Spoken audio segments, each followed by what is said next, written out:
이제 세계의 심판 시리즈 중에 마지막 시리즈인 일곱 대접 심판이 시작이 됩니다.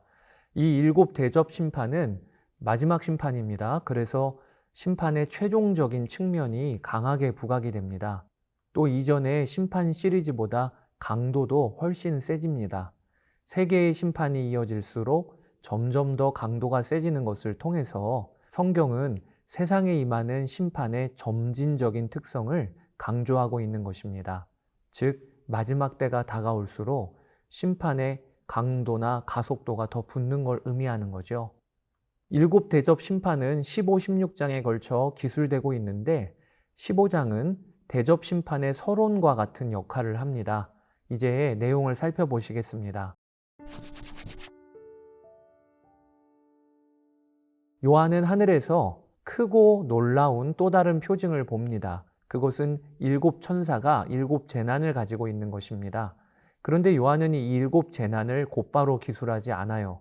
하나님은 먼저 그에게 두 가지 장면을 보여주시는데 그것이 하나는 하늘의 성도들이 어린 양의 노래를 부르는 장면이고 또 하나는 장막 성전이 열리고 일곱 천사가 나오는 장면입니다.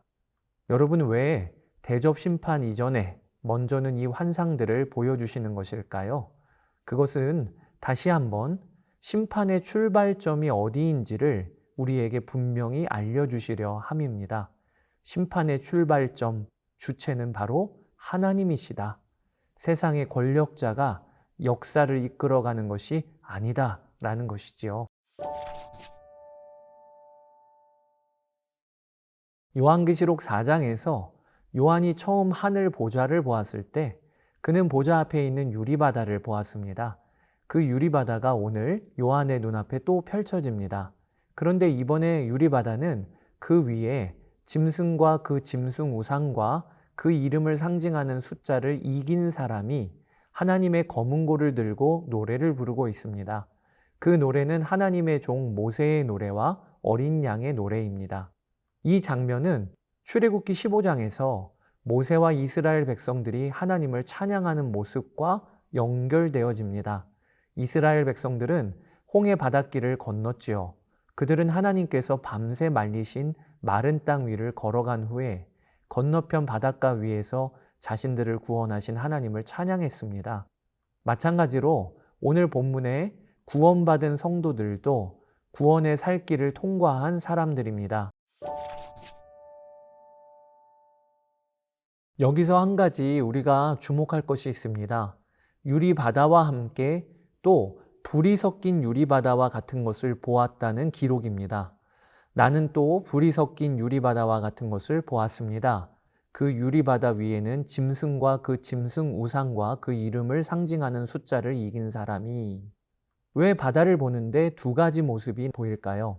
하나는 불이 섞인 유리바다, 그리고 또 하나는 그냥 유리바다. 불이 섞였다는 것은 하나님의 진노와 심판을 의미하는 것인데 이 불이 섞인 유리바다를 이해하려면 우리가 홍해 사건을 생각해 보면 됩니다. 홍해 사건 때에 이스라엘 백성들은 바닷가 한쪽에 서서 구원의 하나님을 찬양했지요. 그런데 그와 동시에 다른 한쪽에선 어떤 일이 벌어졌습니까? 바로가 이끄는 애굽의 군대가 무서운 심판을 받았지요. 그들은 모두 하나님의 진노 가운데 바다에 수장되고 말았습니다. 오늘 본문에 등장하는 심판도 마찬가지인 거예요. 하나님의 보좌 앞에 있는 바다 한쪽에는 불이 섞인 유리바다가 있습니다. 이것은 무서운 심판이 벌어지고 있음을 보여줍니다. 그런데 또 다른 한쪽에서는 하나님의 구원을 노래하는 바다의 모습이 펼쳐지고 있는 것입니다.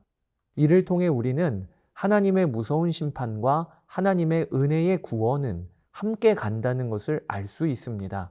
하나님의 심판의 날은 누구에게는 두려운 날이 되지만 동시에 어떤 이들에게는 찬양과 기쁨의 날이 될 것이라는 거죠. 이제 요한에게 또 다른 환상이 보이는데 그것이 하늘에 있는 증거의 장소인 장막 성전이 열리고 일곱 천사가 그곳으로부터 나오는 장면입니다.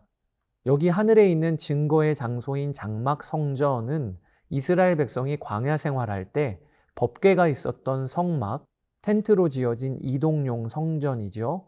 이 성막과 연결이 되는 것입니다. 광야 시절에 성막을 통해 이스라엘 백성들은 하나님의 임재를 경험했습니다. 성막에 하나님의 임재를 상징하는 구름 기둥이 덮였지요. 이 성막에서 모세는 하나님을 만났습니다. 또 그곳에서 모세는 백성을 이끄는 일에 하나님의 지도를 받았습니다. 즉 성막은 하나님의 통치가 시작되는 곳이었습니다. 이 광야 성막은 그 원형이 바로 오늘 본문에 등장하는 하늘에 있는 장막 성전입니다. 그러므로 오늘 하늘 장막 성전이 열렸다라는 것은 하나님의 임재와 통치가 이 땅에 임하기 시작했다는 것을 상징하는 것입니다. 장막 성전이 열리는 환상은 우리가 두 가지 관점으로 보면 좋겠습니다. 하나는 미래의 어떤 시점에 일어날 일이라기보다는 이미 일어나고 있는 일로 이해하는 것입니다. 예수 그리스도가 자신의 육체를 찢으셔서 십자가에 달리시고 부활하셨다는 거죠. 이 땅에 증거 장막 성전이 열렸습니다. 하나님의 임재와 통치는 예수 그리스도를 구주로 영접한 모든 이의 삶 가운데 이미 이루어지고 있습니다. 이렇게 볼 수 있고요. 또 하나의 관점은 증거 장막 성전이 열리는 것이 앞으로 역사 속에 완성될 것으로 이해하는 것입니다. 우리 개인과 공동체의 삶에 하나님의 임재와 통치는 이미 임하고 있지만 그러나 우리는 앞으로 보게 될 것입니다. 모든 민족과 백성, 방언을 향하여 하나님의 장막 성전이 활짝 열리고 하나님의 임재와 통치가 임하는 그날을 말입니다. 장막 성전이 열리자 성전으로부터 7 천사가 7 재난을 들고 나옵니다. 그들은 네 생물 가운데 하나로부터 하나님의 진노를 가득 채운 금 대접 7개를 각각 받습니다. 이제 마지막 심판이 시작될 준비가 거의 다 마쳤습니다. 하늘 성전 안에는 하나님의 영광과 권능에서 나오는 연기로 가득 차게 됩니다. 그래서 심판이 맞춰질 때까지 아무도 들어갈 수가 없습니다. 이것은 심판의 맹렬함이 얼마나 강할 것인지를 상징합니다. 그러나 믿는 성도들 여러분, 안심하십시오. 하나님의 진노가 다 부어지고 하나님의 심판이 완성될 때 하나님의 구속받은 백성들은 마침내 그 성전으로 들어가게 될 것입니다. 우리는 요한계시록 21장, 22장에서 그 장면을 보게 될 것입니다. 자, 여기까지 요한계시록 15장 설명을 드렸습니다. 이제 함께 성경을 읽도록 하겠습니다.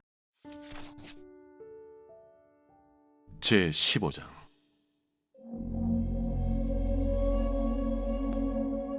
또 하늘에 크고 이상한 다른 이적을 보매 7 천사가 7 재앙을 가졌으니 곧 마지막 재앙이라.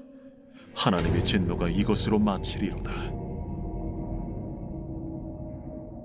또 내가 보니 불이 섞인 유리바다 같은 것이 있고 짐승과 그의 우상과 그의 이름의 수를 이기고 벗어난 자들이 유리바닷가에 서서 하나님의 검은고를 가지고 하나님의 종 모세의 노래 어린 양의 노래를 불러 이르되 주 하나님 곧 전능하신 이시여 하시는 일이 크고 놀라우시도다. 만국의 왕이시여 주의 길이 의롭고 참되시도다. 주여 누가 주의 이름을 두려워하지 아니하며 영화롭게 하지 아니하오리까. 오직 주만 거룩하시니이다.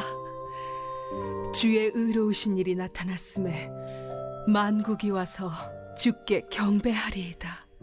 또 2일 후에 내가 보니 하늘의 증거 장막의 성전이 열리며 7 재앙을 가진 7 천사가 성전으로부터 나와 맑고 빛난 세마 보옷을 입고 가슴에 금띠를 띠고 내 생물 중 하나가 영원토록 살아계신 하나님의 진노를 가득히 담은 금 대접 7을 그 7 천사들에게 주니 하나님의 영광과 능력으로 말미암아 성전의 연기가 가득 차매 7 천사의 7 재앙이 마치기까지는 성전에 능히 들어갈 자가 없더라.